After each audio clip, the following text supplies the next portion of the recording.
Aquatech toteuttaa jätevesiviemäreiden saneeraukset sukittamalla Eurofins-sertifikaatin mukaisesti. Työ alkaa viemärin puhdistuksella ja rassauksella. Sukitettavalle putkiosuudelle mitataan oikean mittainen polyesteristä valmistettu huopasukka. Epoksi ja kovetin-aine punnitaan ja sekoitetaan huolellisesti ja kaadetaan sukan sisään. Mankeloinnin ja vakuumoinnin avulla varmistetaan epoksin tasainen imeytyminen ja laadukas työn jälki. Pehmeä epoksoitu sukka kelataan sukitusrummun sisään.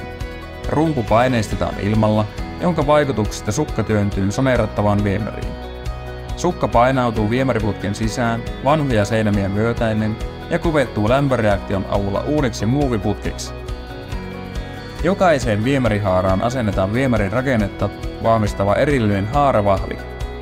Haara epoksoidaan huolellisesti ja asennetaan juuri oikean kokoiseen viemärihaaraan.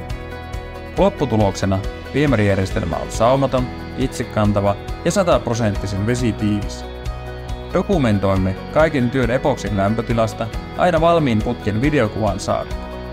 Lopuksi luovutamme asiakkaalle pöytäkirjan ja videodokumentit, joilla varmistamme laadukkaan lopputuloksen, joka kestää jopa 50 vuotta.